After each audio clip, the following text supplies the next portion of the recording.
assigned to Israel. This was the king that you had rejected with Samuel. When God says they've not rejected you, Samuel, they've rejected me from what? From being king over them. Now here Pilate is declaring, here's your king. Here's his robe. They put it on the sign. And then the fact that he wears the crown on his head, the crown of thorns, as he spoke.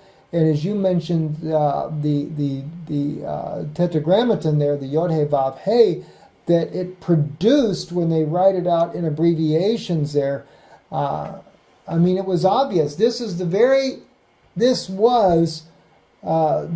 God of Israel that was speaking to Moses from the burning bush. The Eitz Sinai, the thorn bush, was now speaking again from the midst of another thorn bush. Everything was telling the house of Judah that your king, your God, the true Yahweh or Yehovah was standing there in a human body of flesh right before the people, and they didn't get it. Yeah. No, geez. Yeah. And then we wonder why things are happening the way they are today, Steve. Oh, sure. But I mean, we both know, Stephen, that there was a spiritual blindness brought on to the house of Judah. Yes. There was a spiritual blindness brought on, and it was brought on intentionally. This also is in the hands of the Father. Yes. It was brought on intentionally. And so the spiritual blindness that was brought on, okay, so we in the community, we of course pray that the Yahudim would have eyes that can see and ears that can hear and have hearts of flesh. But on the same hand, we also pray in the Christian community that the Christians would allow the Ruach HaKodesh to convict them of the truth of the Torah, of the keeping of the commandments. It's the keeping of the commandments, and his commandments are not grievous. This is the love of Yah. This is the love. This is what John tells us, Yochanan tells us in 1 John 5. This is the love of Yah, is the keeping of his commandments. Mashiach himself says, if you love me, keep my commandments. Exactly. His commandments are not grievous. His yoke is easy and his burden is light. And so can people find in their hearts the forgiveness for one another? Can they find a gentleness and humbleness? Remember what Mashiach said, right? Come to me, all ye who are weary and burdened, and I will give rest to your souls, right? Take my yoke upon you and learn from me. For what? For I am gentle and humble of heart. Here he was just hanging out with some really ignorant fishermen who couldn't read or write, a tax collector and the townsman, right? Yehuda Ish Kiryot, Judas Iscariot, the townsman. And so here he is hanging out with this group of people. Were they a smart elite group that was going to put up the killer website and all of a sudden, get a number of hits on a video that was going to go viral? No. They were in a world that had no printing, no publishing. You have his handwritten scrolls. It was at a time that was impossible for this commitment to this understanding of the coming of the Son of Man, that this would be known throughout the world. But it did become known throughout the world. But it didn't become known entirely because his name was hidden. His name was hidden.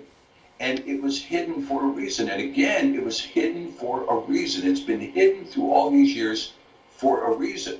Now, the veil was lifted when the time of Ezekiel 4:5 was completed. Ezekiel is told, go lay on your side for 390 days for the iniquity of the house of Yasharel. And so he does. But in Leviticus 26, verses 27, 28, it's written, that will increase sevenfold if you haven't repented. So it does, and it takes us to 2,730 years. Well, if you look at the destruction of Israel in 722 BC, when does the unveiling occur? When does the unveiling occur? When is the iniquity of the house of Yasharel over? It's completed in the year 2008. And you begin to see this awakening inside the house. I have many, many friends who are in the community now whose awakening began in 2008. This is when I was convicted. This is when I began reading that portion of the Bible where the gold is still stuck together. Those pages are still stuck together with the gold. I began reading those, and seeing what is there. And now, of course, there is a new truth. Not a new truth, it's an ancient truth. But it's being revealed. And like we've had so many people who've gone through the book of Second Baruch, It's called the Apocalypse of Baruch. It's in the Sefer. When you read Second Baruch, the prophecies are so incredible. The book is so powerful. The people who have studied it have reached, even the skeptics who have studied it, have reached the conclusion this is an inspired work of Yah. And it's similar to what has been found in 4th Esdras. It's also similar to what you have, so many of the expositions you've made on the book of Yashar, and what is in Jasher, and how much is there in terms of there's such a spiritual unveiling in the discussion of the life of Joseph, or and so forth. And you get a similar discussion. I just published a piece on my blog at sefer.net talking about the book of Hanok and the critical, in-your-face messianic prophecies that are there. This is my son, the elect one, right? And we have found that is coordinated even through the Greek. In this passage in Luke, during the Transfiguration, where the two witnesses are seen, they see, Kepha and Yahushua and John and Peter are sitting there with Mashiach up on Mount Hermon, right? They're up on Mount Hermon, and it's during the Transfiguration, and they see Moshe and Elijah, Eliyahu. They see them, and they say, shall we build them sukkah, right? Because it's during Tabernacle. Shall we build them sukkah? And the voice they hear says, this is my son, hear him, right? But when you look at the Greek in Luke, there was a word that was left out, because what it really says there, this is my son, the elect one. The elect one. And that fulfills, I think it's some 30 prophecies in the book of Hanok, talking about the coming of the elect one. Yes. And so, it's remarkable what's happened and what's coming now. And I do believe, and I think you know this as well, there are many, many brothers, Hasids even, in Israel who go home and know the Messiah. That is true. That is true. And it's just, but they can't say anything about it. We have some that actually watch Israeli News Live. They've written me privately on multiple occasions, and they just say that you can't say a word. In fact, we have one sister that watches from Israel, and she said, there's no way I can tell my family that I have believed on Yeshua as my own Savior, because I would be ousted from the family. Where would I go? What would I do? Yeah, sure. They'd hold a funeral for them. Exactly. And they'd be fired from their job, and they'd lose their inheritance, and etc. I know, and it's a difficult situation. But we know that, notwithstanding that, the truth is that you can, and in particular, if you're a Hasid and you're living in Israel, you can still live a complete life. You can live a complete life under the tutelage of Mashiach, under the blood of Mashiach, because, of course, you have the blessing of being in a land where you can keep the feast. You have a blessing of being in a land where you can keep the Shabbat. And so this is all part of a messianic or Mashiachim life. This is all part of that life. Yes. And that becomes equally difficult in the Christian world. If you're a Christian and you're living in a church, a Christian church in America, and you say, well, look, I want to keep the Shabbat. You better keep your mouth shut in your Christian church, or they will boot you to the curb in a heartbeat. As soon as they know that you're a Sabbath keeper and a feast keeper, you will be expelled from the church. They don't want you there. And if you tell them, well, look, why do I keep the feast? Because you don't keep the feast, and you don't keep the Sabbath, and you don't keep the commands of Yah because you're expecting salvation from that. You keep them because you love the Father. This is the love of Yah, is the keeping of his commandments. And so the people in the church that are going to kick you to the curb, and the churches that are kicking people out. And I went to a church, it was the last Sunday church I was in, that was about, 5 years ago maybe. And we were staying at a friend's house. And she said, why don't you come to church with me? Brad and I were there. I said, hey, Brad, you want to go to a church? He says, yeah, okay, let's try it. So we go to this church, and we're walking across the parking lot. And I looked at him and I said, I'll put 20 on it right now that he preaches Colossians 2. And, I wasn't betting. I was just making a remark. Well, Brad says, okay, I'll take that bet. We walked in, we sit down in the church, we picked up the program. He's preaching Colossians 2. And he gets up, and this pastor, he gets up and he says, look, anybody who's teaching you to keep these commands, you need to rebuke them. Rebuke them. Get away from them, because God is fun. That's what he said, literally.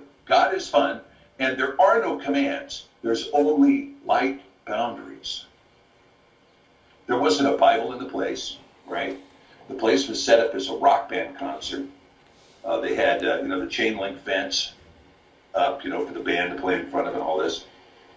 And I went up to the pastor and I said, okay, I've got a question for you. He says, yeah. I said, what's that? I said, Matthew 23:1. Do you agree with that passage that says the scribes and Pharisees sit on Moshe's seat, therefore do what they tell you to do?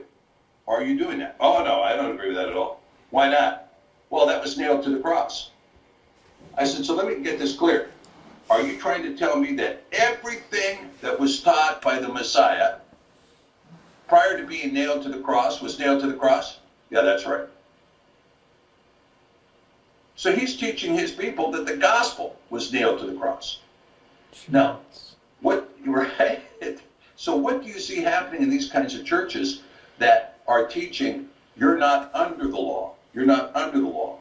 And again, when you say under the law, the word there that's used in the Greek, in 90% of the time that word is interpreted, it's interpreted as of, not under, but of. So Paul is saying you're not of the law. Well, what does he mean?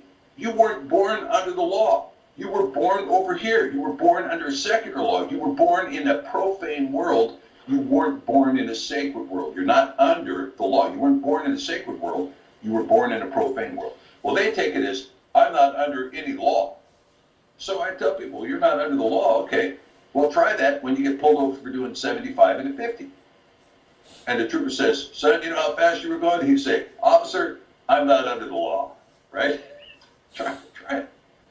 See, you won't be very successful. That's for sure. That's for sure. Yeah, you will. Yeah, gosh, it's terrible, Steve. But the thing is the reason why we're seeing this happen to begin with, though, is because in ecumenicalism, one of the things that they have to do is to do away with the teachings of Yeshua. You have to take all of Jesus's teachings have to become null and void. And even to the place, I believe, Steve, that they're going to actually try to say that he was only a prophet in order to be able to bring about tolerance with the Muslim community. They're going to basically teach it to where it's going to be as if it was the same way as the Muslim faith. In fact, the European Union just an announcement that was sent to me by a good friend of mine, Renze, who lives in the Netherlands, had sent me an article that they're now declaring that the European Union is going to become an Islamic nation. So we're seeing the infancy, probably more than just an infancy, a rapid growing child, if you ask me, of this tolerance. And something, Steve, speaking of tolerance, I haven't said this as of yet, but I keep meaning to say it. So I think today is a good time to say it. It seems like we're doing really good on live stream, other than when the dog was barking. Well, this program is a lot like a dog barking. Yes, I had nobody to silence the dog. Everybody had left, and all I can hear is the dog barking, and no door to close. Anyway, but at any rate, though, the whole European Union is talking about going to an Islamic way. But as I was going to get to here, I was watching one of my most favorite cartoons of all times is The Prince of Egypt. I just have always liked this cartoon. And here I am an adult, but I like cartoons as far as that type of cartoon. I'm not into cartoons, period, but that one I've always liked. But then I noticed something that kind of seemed to slip my attention every time I've ever seen it. I never noticed it before. But if you really look at the cartoon, it's a cartoon of ecumenicalism. It is a cartoon of acceptance. And how you know this is when you watch Jethro in the cartoon, Moses' father-in-law, when he meets Zipporah and her sisters. Look at each sister. One, modern-day woman, no covering on her head. The other one, she is a moderate Muslim with just the head covering on. And then you have the last one, that the littlest little girl there, which is the full face burqa, everything. Face covered, head covered, You know, and I'm like, does anybody really notice that the Prince of Egypt is about tolerance? And I never saw that before. And again, I mean, Islam plays into the plan so well. I mean, it was Adolf Hitler who said, look, Nazism would have been a much better fit with Islam than Christianity because Christianity is way too independent. Particularly, even though they used Martin Luther's version of Romans 13:1, obey the governing authorities, instead of the true scripture that says obey the Torah, essentially obey the commands of Yah, because they're all commands of Yah. And so he used that to get the Lutheran Church to force the German people into obeying the Nazi state. Barack Obama tried it in this country in 2010. He paid churches to preach on Romans 13:1. And many of the churches, a church a mile from my house was preaching, you obey the state, and anybody who criticizes Obama, I want to be reported to me so that I can tell the relevant authorities. People are more than willing to come under a command and control, a totalitarian command and control. You have these kids that were coming out of Parkland, you know, we want the Constitution abolished. We want a totalitarian dictatorial state that forces us all to go in lockstep. Now, I can tell you from my point of view, Steve, we started out this conversation talking about this. I can tell you from my point of view, they can assert it if they want. It's got its lifespan, it's got a half-life of maybe 30 minutes. It's not going to work because this country cannot function at all. It will not function. Once you say, okay, frog in the pot, you're now boiled. Well, then the frog dies. And when the frog dies, you're going to find out what happened to communist Russia, which is that people stop working. They all become dependent, and then you have to feed everybody. And when that doesn't work, you're going to do the same solution Stalin did, which is to inflict terror by killing millions of people to force them to produce so that you have some tax revenue. And ultimately, socialism always fails when you run out of other people's money. And we've already run out of other people's money. We're the greatest debtor nation that's ever been in existence in the face of the earth. Ever. We owe the whole world about $200 trillion. Well, you know, it's funny you bring this up about what Stalin did, because we have been seeing here in Eastern Europe, Steve, on more than one occasion, there are people here wanting to go back to a socialist system, and which is probably exactly what the Vatican will do through Nazism, as we see the rise of that in the Ukraine, fascism, of course, and that'll just breed into communism. But my wife is speaking to some of the people here, and the reason why they're interested in socialism is because when the collapse of the Soviet Union took place, they introduced to the society, a society that had been built on socialism, what they called freedom, which was now a capitalist type of economy. Well, you can't take a communist socialist ideology that Eastern Europe was under and convert it overnight into a capitalist economy and expect it work. So what's happened is the rich thieves of the communist system only got richer, and the poor people that were very dependent upon the socialist system, who all had a job, you were trained in whatever field you were in, you had to work in that field, everybody had a job, but also everyone had a place to live.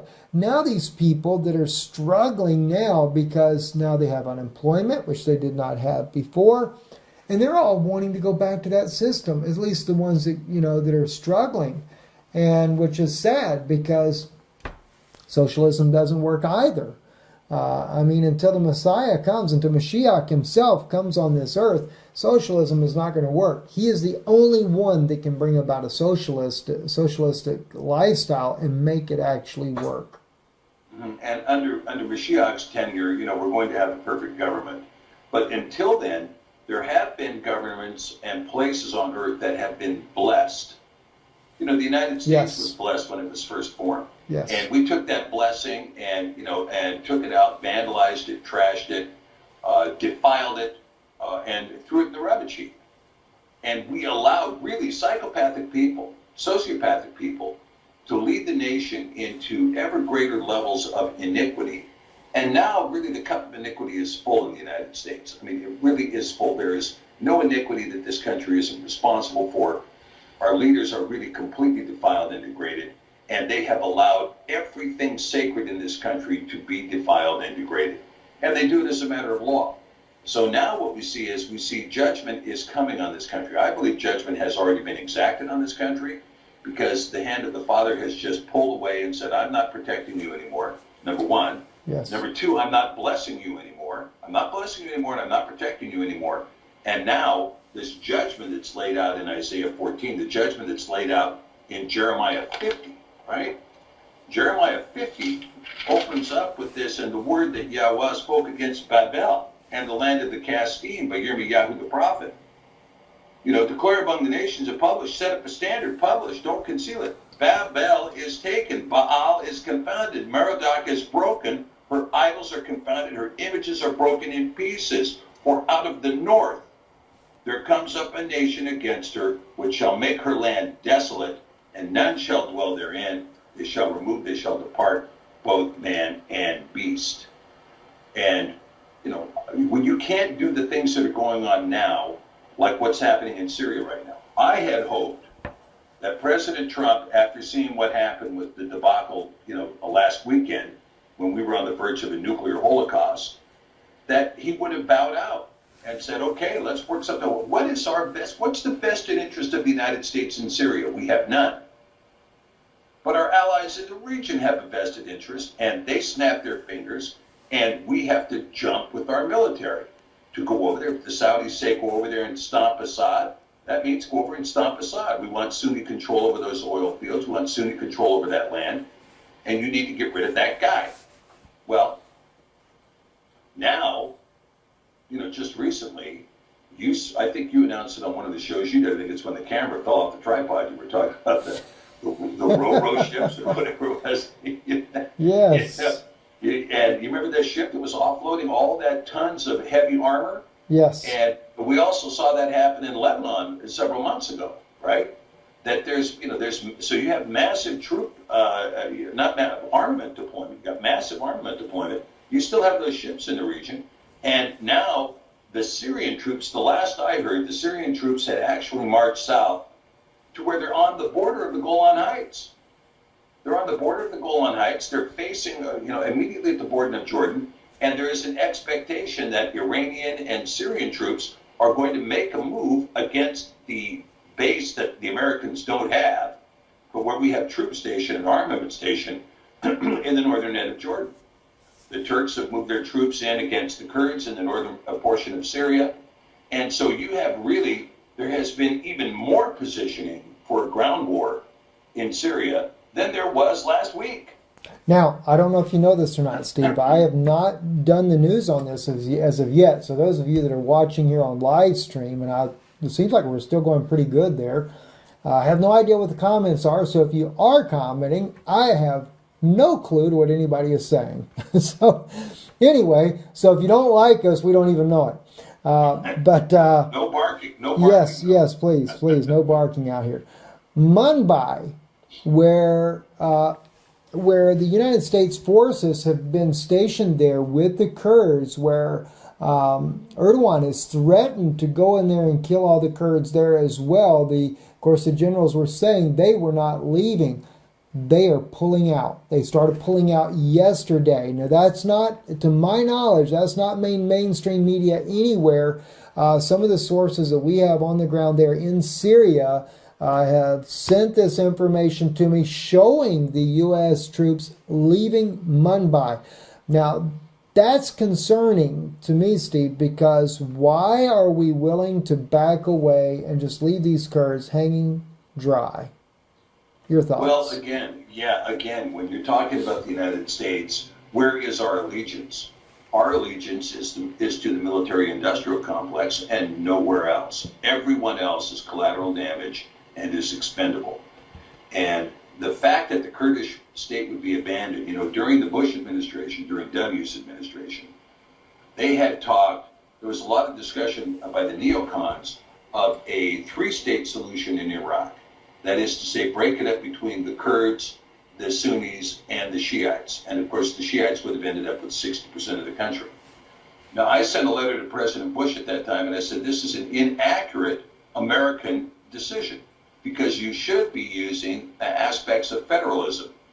And so I proposed instead that they create a regional fund that divided the fund from the oil revenues into 13 parts that went to the secular governments of the 13 provinces of Iraq. Well, that was actually embraced by the Bush administration, and it was immediately effective. It was all of the violence in the Anbar province or whatever it was out there in the western section of Iraq terminated as soon as they had funding coming in. That was it. It was done. Over. Then, of course, with the Obama administration, they went back to the idea of a three-state solution with a Kurdistan, a proposed Kurdistan, and so forth. And the Kurds became useful actors in the war against Syria, because you had another agitating force that could take a chunk of Syria, but the Kurds also want a chunk of Turkey. Now, the Turks, of course, have a very ruthless, what I would call an Ottoman attitude. They had a very Ottoman attitude towards the Armenian people in the earlier part of the 20th century, and they've taken that same Ottoman attitude towards the Kurdish people. If it's allowed to go unchecked, if the United States does nothing to check the Turkish movement against the Kurds, it will be another genocide. Unfortunately so, Steve. I believe you're right there.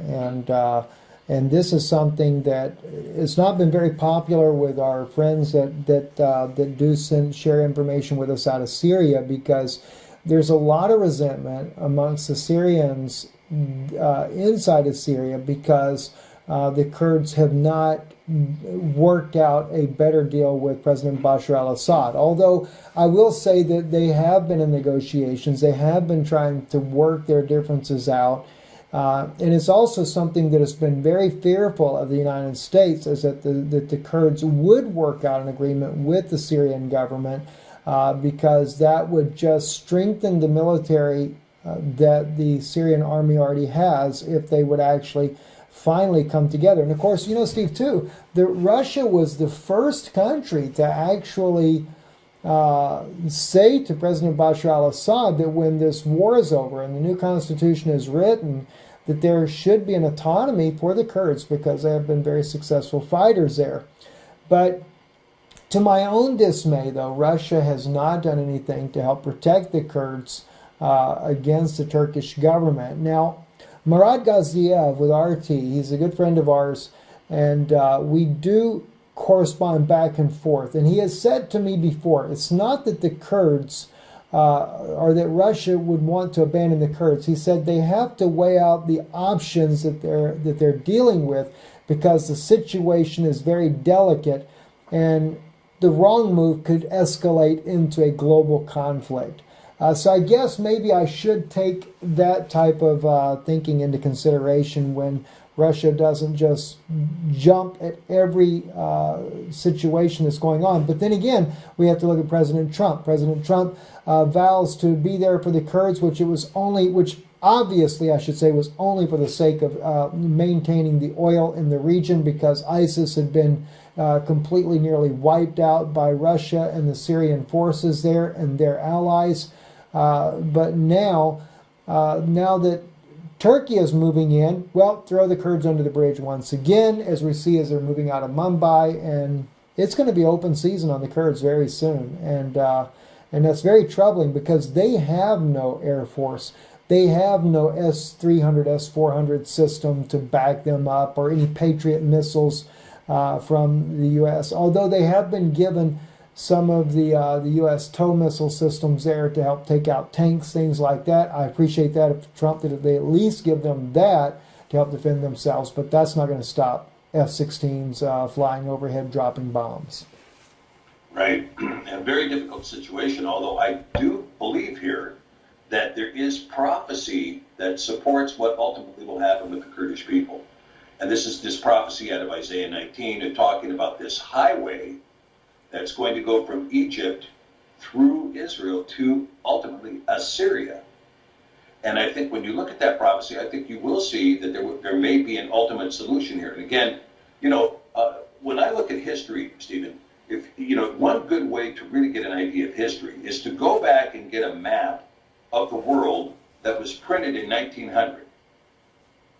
Then look at another one that was printed in 1935, and then look at another one that was printed in 1950. The world changed dramatically over that period of time. In 1900, Europe was dominated by the Austrian-Hungarian Empire. And by the end of World War I, there was no Austrian-Hungarian Empire. You had Austria. The Middle East was dominated by the Ottoman Empire. By the end of World War I, you had Turkey. And so you saw radical change. Now, radical change, I believe, is coming again. I think you're going to see that. Change happens. And it's going to happen not only in Europe and in the Middle East, but it's also going to happen in North America. It will happen in North America. The forces right now are so strong. Here on the left coast, we have a Jesuit order here that wants separation from the United States. Now, most of the people that live here in Oregon, Washington, California do not want separation from the United States. But the governing class most assuredly does. And they believe that by cozying up to the Vatican, allowing the Jesuits to control the coastlands, and again, remember, my concept that the Jesuits are the sons of Asher, those who control the trade cities on the coast, right? So you would see the sons of Asher, again, controlling the ports in Long Beach, the ports in the Bay Area, the ports in Portland, the ports in Seattle, all controlled by Jesuit factions wanting to control the coastland, and they want separatism from the United States. That's a huge push. There is a conservative movement, a so-called conservative movement, that hovers out of Texas, that says Texas has got the right model for running the country, and if the libs want to go off the deep end up in New England and the northern part of the country, let them have their own country. We will ally and circle around what goes on in Texas, and this will become our capital. This will become our country, a central United States centered around Texas. Do you see that happening, Steve? Do you think that the United States may be split as a result of some sort of revolution? I don't think it's a big revolution that will cause it to split. It's economic collapse. The dollar came up to a precipice of significance when the Chinese launched the petro-yuan successfully. They launched the petro-yuan, and once they did that, the Chinese and the Russians have been moving to acquire Aramco, which was supposed to be an American IP initial public offering. Never happened because the Saudis don't want to have their oil fields audited. But the Chinese and the Russians are prepared to invest in that and to control that oil. The Chinese are investing in Africa in a huge way and in South America in a huge way. And you're seeing a move against the dollar, a significant move against the dollar. And Trump knew it. And this is why the threat came out immediately to destroy Damascus. This is why we're on the precipice of war, because the United States cannot tolerate a threat to the petrodollar. And the threat is not only on the table, it's in motion. What Russia and China and the BRICS have been threatening to do for, 10 years now, they did. They did. And they did it successfully.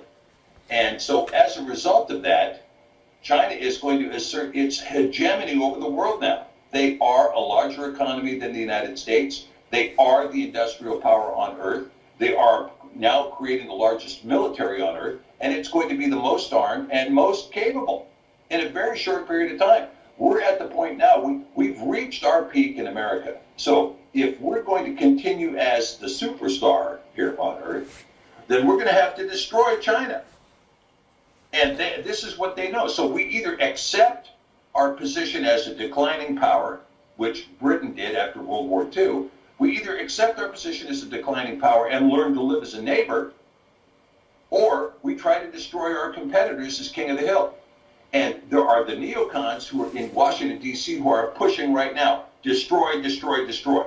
Yes. Hammer the Russians, hammer the Chinese, and then we'll go back to being a supreme power. But we will not, because we've lost the intellectual capability to run an industrial nation. We've lost the intellectual capability to be a manufacturing center.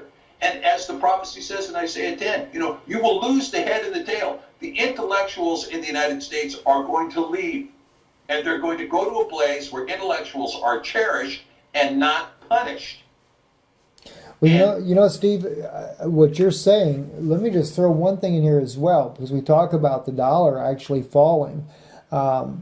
When we first came to the Czech Republic 3 years ago, when we go to an ATM machine, it's the easiest way for me to give people a realization of how much the dollar has dropped. We could get just a little over 10,000 crowns for $400. All right. Now, for the same 400 US dollars, we can only get 7,800 crowns. You're talking about, 25% drop in the value of a dollar in an East European nation that doesn't have that strong of an economy, Steve. This is, and of course, if you look at the euro, there's a lot of similarities there with the euro as well. I had bought, at one point in time, I had a little extra money one day, and I bought some Chinese yuan about, 2 years ago. And then, I didn't buy much, $500 worth of Chinese yuan. I wanted it just in case the economy collapsed. Now, what are you going to do with $500 worth of Chinese yuan? Probably not much of anything. But, right. I thought about it. And I even bought some Russian rubles. I think I have maybe about $600 worth of Russian rubles. But I bought the Russian rubles a little smarter, though. I did it when the Russian ruble is at the bottom. So if it ever does go back up, it'd have double the value, right? But the point being is that with our dollar going down so rapidly, this is really sad. I really kind of wished I did have the money to buy, say, 10,000 Chinese yuans. Well, that's not going to happen. But, the point being is I see that big of a change. And now that they're trading on that, listen, you guys that are listening right now, especially on live stream, you want some good financial advice? I'm not a financial advisor, but I would buy Chinese yuan. Face it. They're trading oil in Chinese yuan, and our dollar is going down rapidly. But everybody talks about buying gold. No, I'd buy Chinese yuan. You don't have to you don't have to invest. Gold to me is at such a high, ridiculous price here. When things do collapse, your gold price is going to go boop right to the bottom. Yeah, it very well could. Of course, we're not in the business of giving financial advice, but the thing is, what we can say is giving prophetic advice. There you go. And the prophetic advice does show, and I think it shows very clearly that we're seeing this collapse. And so, from a geopolitical view, we can see that really what is very likely to happen is if we have a catastrophic collapse. If you look at the catastrophic collapse that happened in the USSR. The Soviet Union. That collapse happened in a single hour. And when it happened, every nation that was part of the Soviet Union seceded. We're out. Everybody was out. And so now they call them the newly independent states, right? The NIS. And the NIS, everybody left. And they haven't come back. And, Georgia's an independent nation. Armenia, Latvia, Lithuania, Estonia, Kazakhstan, Uzbekistan, Tajikistan, Kyrgyzstan. All of those, Ukraine, all of those nations were part of the USSR. Belarus kind of maintains a similar relationship to Russia, but other than Belarus, everybody else is independent and doing their own thing. And it happened immediately. All of a sudden, boom, you're a separate country. Now what are you going to do? The people in Georgia were going, we don't have the slightest idea what to do. With the poorest nation of all of the former Soviet republics, and they had no idea, totally corrupt, had no idea what to do. And so you're going to see, I think you will see, if we have a complete collapse of the dollar goes to zero. The stock exchange goes to zero. If that were to happen, then you're going to see a complete geopolitical shift in this country, and people will realign their alliances. They will not go back to the dead model of this Masonic-created central government out of Washington, D.C., which is not at the center of the nation anymore. It's way over there. And, being an obeisance to the Queen and taking orders from the Pope and all of our creditors, because the tail has to wag the dog, because we don't have any other controls any other way. We can't be autonomous anymore. We're slaves. We're enslaved to our own debt. We did it to ourselves. Well, And Steve, so, we talk about, you mentioned the prophecy. I didn't mean to cut you off there, brother, but just a quick thought there, and please carry on with that. In the And you just have to take it, friends, for what it's worth. I can't say to endorse it, but the apocalypse of Abraham is, to me, it's prophetic as far as when we see what's happening. I can't say about the entire book, so therefore I say, you have to really just pray about it. But in this book here, there is an actual statement made that the world the Roman force, let's see, how's it put, this last day leader would bankrupt the world's economy with its Roman soldiers. Now, if that's not a NATO force, I don't know what it is. But then he also goes on to say that this leader would take the money from the elderly and redistribute it to the poor. I mean, does that sound like socialism, the Roman Catholic Church to you, or what, Steve? I mean, it's almost like a NATO force, the Roman army, redistribution of the wealth, exactly what Pope Francis is talking about. He's always talking about redistributing the wealth. And of course, when it talks about from the elderly, that's from the retirement funds and stuff. Because where does Americans have all their money tied up in? They have it tied up in stocks. They have it tied up. That's their 401ks. That is their retirement plans. And I can't tell you, Steve, how many people I knew, because I know so many elderly people in 2008 when the economy took a big dive, that had their monies in 401ks, had them in the stock market, because the 401ks were all invested in the stock market.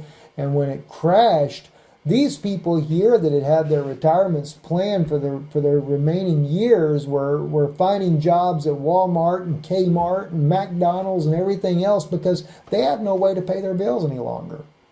right? Yeah, and that kind of market manipulation is all planned. They know that, and they fleece the elderly. And, again, this is widely condemned in Scripture, that you would take from the widows and you would take from the poor, and this is widely condemned as a fierce corruption that's worthy of judgment. And yet it's practiced nonetheless. And so, when we talk about capitalism, I tend to favor a capitalism, even a laissez-faire society. But we haven't had capitalism in this country except for a few short periods of time. And they were only glimpses. And even then, you still have to have a regulated market. You have to have a regulated and a protected market. You have to protect your market. If you don't protect your market, the thieves will come in. So you have to protect your market. You have to regulate your market. But with that, if you don't give people freedom of expression, freedom of thought, and freedom of autonomy to move in a marketplace to make themselves better, to build economies of scale, if you don't do that, you will eat the flesh of your own arm. And this also was prophesied in Isaiah 9, and this is what's happening in the country. People are eating the flesh of their own arm, and this is going on very rapidly now. So as part of this broadcast, Stephen, I'll just say this, and I think it's such an important time as this. We've arrived at that point where all of these events are now culminating. And even though lots of people thought, well, Trump will be our Messiah, but there is only one Mashiach, and it's not a man. It's not a man. And so what we see prophecy now continues to unfold. The hook continues to be in the jaw. We have not departed from Syria. There is going to be a conflict there. We continue to send destroyers to agitate China in the South China Sea. We have to send our battleships through there, and it's really pathetic, right? Well, we're not going to send a carrier group, the old Ronald Reagan days. Let's send a carrier group through there and have 100 F-16s do a flyby, right? No, we only got enough gas now for one old tired destroyer. Send him through there. Say, we're here. We're going to keep the straits open. You know what I mean? And then the Chinese show up with a 40 fleet battle group. Okay, well, here's how we're going to shut it down. Well, it's true. I mean, you're right. We're an aging country, even though we're considered a young country, because, let's face it, Steve, the United States sold us out. That's right. We were the greatest industrial nation on the planet Earth, and because they wanted cheaper wages and stuff, they sent it all over to China, took advantage of the Chinese, because believe me, I'm not against the Chinese people at all. In fact, Steve, we have a church in China, evangelical group, their church was shut down by the government, as you mentioned earlier. Their group was shut down by the government. They don't understand English. There's one precious brother there. I don't want to call his name because I don't want to put him in a hot spot with the Chinese there, but they found a way. They can't watch our videos, but they read the posts that we put online. They read the transcribed messages that I've taught on that have been transcribed before. And but these people have been taken advantage of by the rich, wealthy Americans that wanted cheaper labor. And we're seeing the exact same thing, Steve, in Europe as well. For example, look at what Macron's doing in France right now. He's dealing with reforms. He's dealing with an angry French people. But you know what? The French government has done the exact same thing the American government did. They sold all their great manufacturing jobs to cheaper countries. Like, for example, in France, they moved their entire Peugeot, Renault, all their car manufacturing was moved actually to a place not far from where I live. Literally, you could walk there because why?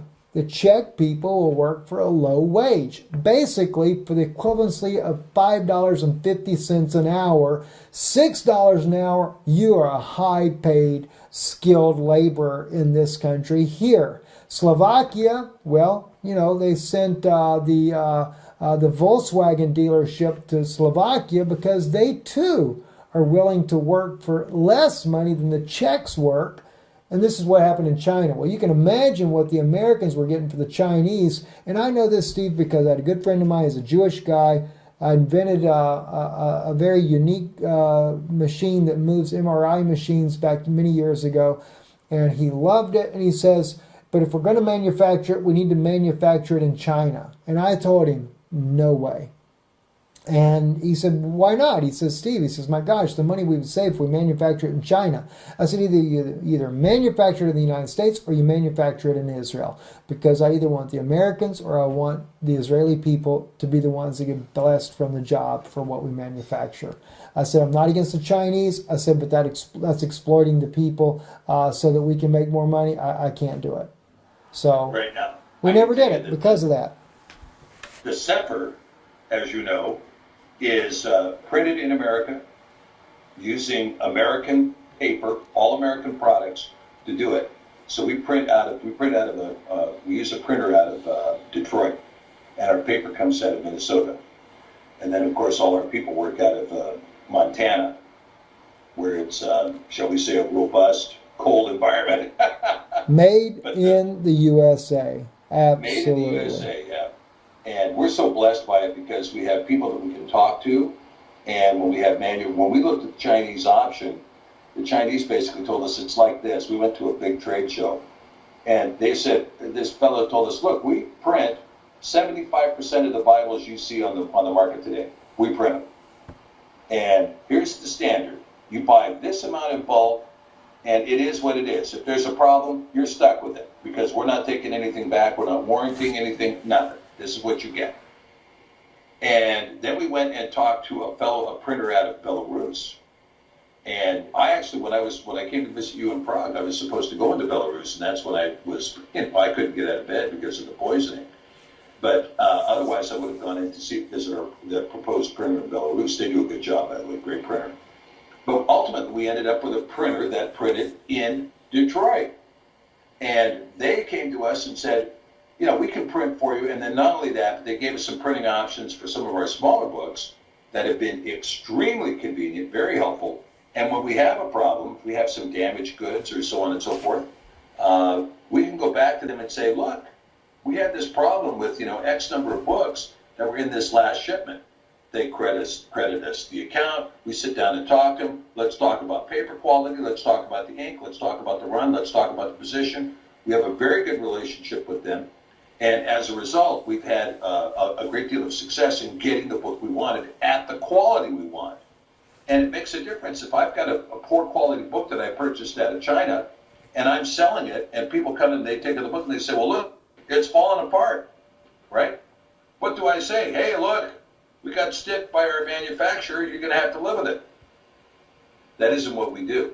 That isn't what we do. We have a repair and replace warranty, and most of the time, if somebody has a problem with their book, they just send it back. We'll get them another copy. Exactly, and that's the way it should be, Steve. You know, and that's. I mean, if we want to be true Americans, we need to we need to do something to help support this economy. And unfortunately, as I said, many Jewish businessmen that I know, though, they would rather go and save money and do it overseas, or whether it be in Mexico or wherever they can get the cheapest labor. And unfortunately, in China, they still have the child labor and stuff, and there's so many issues there. You know that. You know, I mean, even the books that I write, they're all printed in America, with the exception, I do encourage people that if they order one of the books that I write, that they, if they're overseas, order it from Amazon from the country you live in, mainly because of shipping costs. Otherwise, they're paying like $35 to ship a book that they can have printed in their own country. And at that rate there, if they're buying from their country is getting the revenue. Not a whole lot in my case, but, you know. But nonetheless, that's the way economics should work. And, you know, here's the thing. President Trump talked about doing this very thing, that he was going to bring jobs back to the United States and everything. But what did he do when he signed this latest thing, Steve? There went your jobs again, right out of the country. You know, when you need money, I guess you're willing to sign on to any deal. And that's basically what he said. I have to have this money now. I mean, you know, we go from hand to mouth. The government is barely able to stay open. Yes. You know, they have this. We have to. Okay, we've got to extend the debt limit. We've got to extend the debt limit. Okay, why do you have to extend the debt limit? Here's a question for Congress. Why do you have to extend the debt limit? Because you haven't fixed the economy. And just because the Dow Jones goes skyrocketing up to reflect what the inflation of the dollar, which is right now running about 9%, so the Dow Jones goes rushing up. Oh, the economy's good. Why? Because the Dow is up. Everybody else is still unemployed. We don't have any manufacturing. We don't have any industry. We're on a precipice of complete collapse of the currency, but the Dow Jones is up. Everybody can feel good today. Well, it's because they had to buy a whole bunch more bombs that they just lobbed over on some other poor innocent nation, you know. Steve, we don't have, this economy, the United States does not have to run off of war. And unfortunately, this is one reason why we are not blessed as a nation any longer, because we have our nation, and unfortunately, in the evangelical community, has been taught to be warmongers. Yeah, it's very true. We are taught, in fact, this is why President Trump is in office. He was put in there by the evangelical community, saying that he did not want to be in Syria. He wanted peace with Russia. And unfortunately, he's doing exactly the opposite right now. He's falling for everything that the deep state says to do. Yeah, and he falls for the false flag. He ends up with the hook in his jaw. It's exactly right. If he would take the time, to put together a group, let's say he puts together a group of maybe an entourage of maybe 30 people, and they make a trip into Russia. Take a group of 30 people and make a trip into Russia and do a big diplomatic splash. I mean, you're talking about maybe spend 7 to 10 days there, and really enjoy Russian hospitality for a while. Spend some time, meet the people, see the country, and get some kind of first-hand knowledge of what's happening in Russia. If they were to take the time to do that, all of the air of this balloon of this, Russian collusion nonsense and demonizing somebody over there, those people over there, that's going to lead us into a war, and it will be a war that we will not win.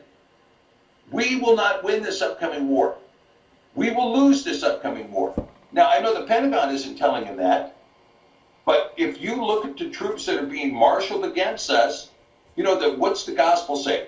First premise of war, count the troops coming against you. To see whether or not you can go at it and win. That's right. That's the first thing. Now, some people say, well, Israel didn't do that because they were blessed in the 67 war and so forth. Okay, that's Israel. That's not the United States. We have been warmongering for 50 years. We've killed 30 million innocent people around the world. We bomb people anytime there's the slightest disagreement or if we want to steal their stuff. And, you can't go around the world. This is a finite planet. You can't keep going around the world bombing people and stealing their stuff and think that over the generations, those people are not going to get angry and rearm with the stated goal of taking you out. You know, Steve, that's a good point you mentioned, and I guess we ought to close before too long. I can't keep you all day on here, but I know people on live stream are enjoying this.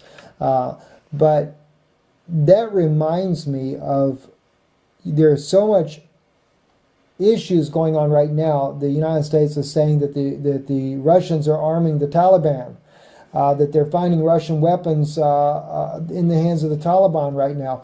But it's funny how that as Americans we have already forgotten that we were the first to arm the Taliban. And who are we arming the Taliban to fight against? The Russians. And the very congressman that was the one that pushed that through, I forget his name, but he was a very, very strong congressman. He pushed this through. He really went to fight, at least the way that our history reports it. I don't know if it's altogether true, but to try to stop the Soviet Union from just killing innocent children and women that they were doing there. Now, I can believe that's possible. You got to remember, when you look at the Soviet Union and Russia today, that's two different creatures altogether. Still the same people, but it's a different group running the nation. The former Soviet Union was ran by Jesuits. Russia is ran by Vladimir Putin, who is a professed believer in Yeshua as the Messiah. So, you know, I may not agree with the Russian Orthodox faith, but just to say there is a big difference there. Now, I say this, though, because we were arming the Taliban. But when we pulled out, when the Taliban begins to be successful, the congressman makes the statement. He says, look, we need to go in there and we need to build schools. We need to do things to help these people, because there's very few adults left there at all. It's just teenage boys and stuff. And they're going to grow up to hate us because we've never educated them to really know who we are and what we did for them. And the Congress refused to help educate these people. So sure enough, it backfired on us. And years later, now we're fighting the Taliban because the Taliban turned against us. Interesting. And it's the same with the Mujahideen. We armed the Mujahideen, you know, like Rambo 3, or I think that was the name of it, Rambo 3, Sylvester Stallone. He's in Afghanistan fighting with the Mujahideen and exalting the Mujahideen as they take on the Soviet Union. Well, the Mujahideen became Al-Qaeda.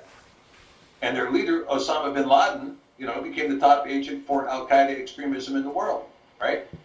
And that was a group that we funded and trained and armed and deployed. We used them even in the Bosnian War in the late 90s. So, you know, we create a monster that then comes up against us. It's ridiculous. We have been at war in this country for the last 20 years, 30 years, let's call it since 1990. We have been at war with who? With ourselves. Yes. The CIA deploys assets, and then we go out and send the DOD to take on the CIA assets. I mean, it's ludicrous, and we do this all in order to further the defense industry. And then here at home, we are a top domestic industry, the publicly traded prison system. You know, where a governor can be fined millions of dollars because his judiciary has failed to fill the prisons with enough people? Okay, stick some more people in here. We don't care if they're innocent of a crime or not. You've got a contract to meet here, convict some people, and stick them in here. If you need to, create a couple of new laws and go out and start arresting more people. But those prisons have to be filled. We have a stock price that needs to increase. That's America right now. And you know, Steve, by the way, he has his doctorates in law. So I guess we can say he is an authority to be able to speak about what's going on. And you know, Steve, with me working in law enforcement, I've seen far too many times where what I believe to even be innocent people that got railroaded and convicted of things that I don't even believe they did. I've seen that too many times, and there is a loyalty amongst these people here that you know, when it comes to police officers, and then you watch all these beatings and stuff like that they film, and it becomes public, and it causes outcry in the nation. And of course, you see a lot of them, especially amongst the black community, Well, let me say something to you, my black brothers and sisters. You would not believe, they're not just prejudiced against the black people. They don't care what color you are. I've been there, I've seen it, and yes, I agree. The black community is picked on. There is no doubt about it in law enforcement. But they'll do a white person the exact same way, mistreat them, beat them, because in law enforcement it's like a mentality. These are the scumbags over here of the earth, and we're here to clean it up. That's the way they think. That is it. That's it. Whatever it takes to do it, right? Exactly. Yeah. Very sad situation. Guys, Steve, thank you for coming on, and I know we've kept you a lot longer. We were literally talking about doing this for 30 minutes, but I think the dog barking kind of messed everything up. And then for some reason, they say spinal injury is sometimes called sleepiness. And we get into this broadcast, and my eyes wanted to go to sleep, and I'm like, what in the world is wrong with me? Well, I remember if my spine gets into a certain position, it makes you want to sleep. And I never go to sleep, but I feel sleepy. And then, of course, I perked right on up after it finally unpinched in there. But it's been a real blessing having you, brother. And listen, if you don't have the Sefer, I really encourage you to get it. I have 2 of them. And that's really, I have to say thanks to not only Brother Steve, he's given us one as well, but we also had a precious sister years ago sent us one as well. So we have one in Europe and one in America. So we have one in both places there. But definitely, if you decide to do it, it's also a blessing for Israeli News Live. When you go to sefer.net, whatever you choose to order, with the exception of the app that you get, that doesn't, but get it, you definitely want to get it, don't want to say not get it, but anything that you order as far as materials that are shipped to you from the Sefer, it also is a blessing to this ministry as well. So, and you get a discount, so you just have to put INL for Israeli News Live in there as a code. I don't know how many people are watching. It looks like the battery's almost dead, though, on our live stream broadcast, because we are doing this by battery. But we do have a lot of people in chat. I do see that. I did figure out a way while we were on there, Brother Steve, to click on the button. I can't read what nobody's saying, but we have 27 people actively chatting as this is broadcasting right now. Or is it 110? I can't quite make that out from here. But anyway, thank you for watching, all of you there on live stream, and the rest of you will catch it on YouTube a little bit later. It'll be a blessing. We kind of covered a lot of topics here. Brother Steve, any last comments before we close? Well, I just think for the brothers and sisters that are in the faith, that are in the walk, we're coming up into Pesach this weekend. Yes. It's going to be a beautiful weekend. It's going to be a magnificent weekend. It's going to be the beginning of the spring feast.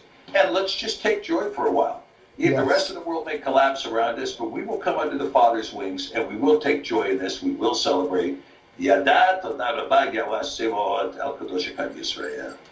Amen. Amen. And I'm going to be doing some special messages on that. Maybe we'll slip you in here during the Passover feast there, Steve. We'll talk about something a little bit more on the less stressful side. So, amen.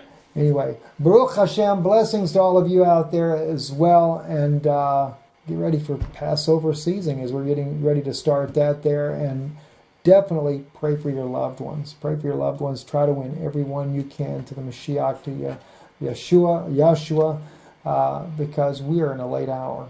And this is the time. If you're ever going to do something for Him, now's the time. Because as the old saying goes, when you get there, you'll wish you had done more. So let's try to do something today while we have time. As Yeshua said, we must work while it is day. I'm Stephen Brennan with Israeli News Live with our special guest, Dr. Stephen Pidgeon from the Sefer Publishing Group. Shalom.